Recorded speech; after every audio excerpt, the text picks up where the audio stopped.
Oke, standby, kamera ready, sound ready, 3, 2, 1, action.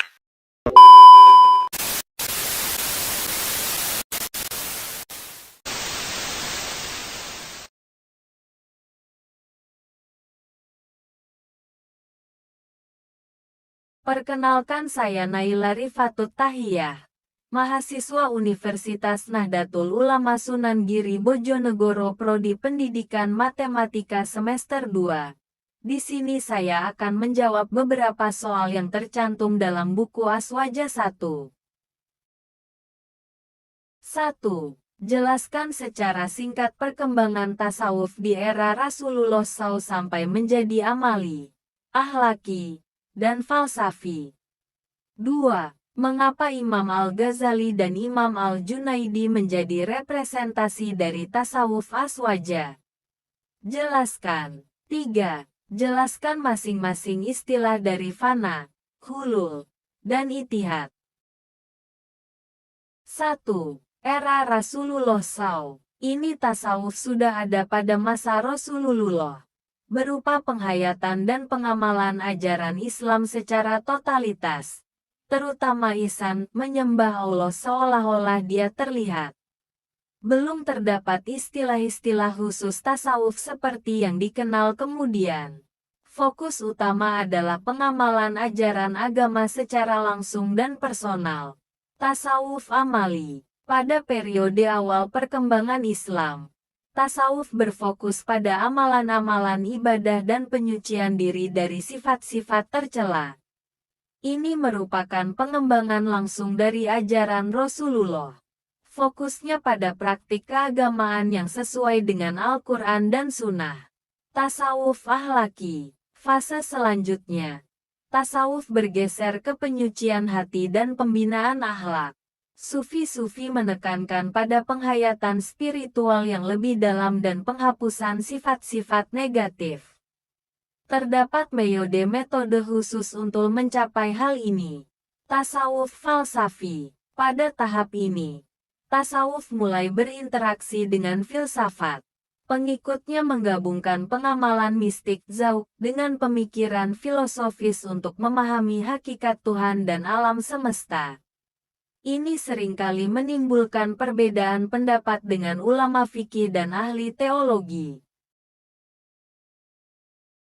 2. Imam Al-Ghazali dan Imam Al-Junaidi adalah representasi dari tasawuf Aswaja Al-Nahdiyah sebab tasawuf mereka dilandasi oleh dalil Al-Quran dan As-Sunnah secara jelas.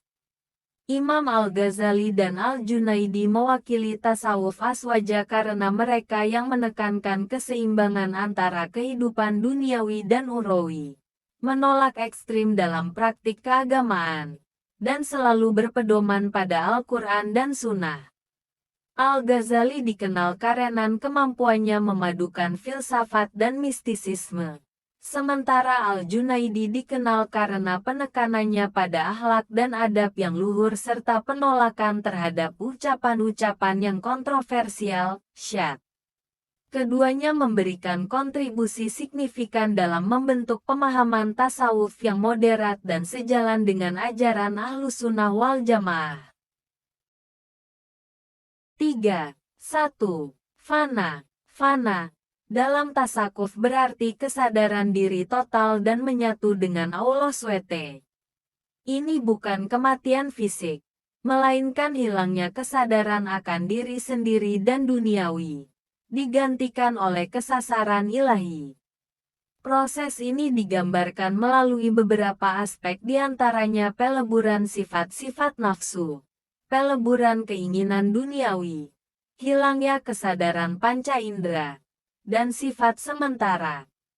Fana bukanlah kondisi permanen melainkan setelah fana akan ada baka, keadaan kekal. 2. Hulul. Hulul berarti penyatuan atau penjelmaan. Dalam konteks tasawuf, hulul menggambarkan kondisi di mana seseorang sufi merasakan Allah SWT hadir dalam dirinya. Ini berbeda dengan ijtihad, di mana persatuan itu lebih bersifat metafisik.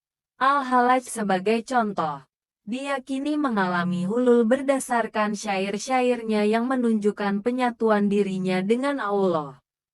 Namun, pandangan ini kontroversial dan dianggap sebagai syatih ucapan yang menyimpang dari syariati oleh sebagian ulama. 3. Itihad. Itihad berarti persatuan. Dalam tasawuf, itihad menjelaskan persatuan metafisik antara manusia dengan Allah SWT. Ini bukan penyatuan fisik atau penjelmaan, melainkan persatuan dalam hakikat keberadaan. Pandangan tentang itihad berbeda-beda di antara para sufi. Abu Yazid al-Bustami, misalnya, dianggap oleh sebagian ulama sebagai tokoh dekat dengan konsep itihad. Namun, seperti hulul, interpretasi dan praktik itihad seringkali menjadi kontroversi.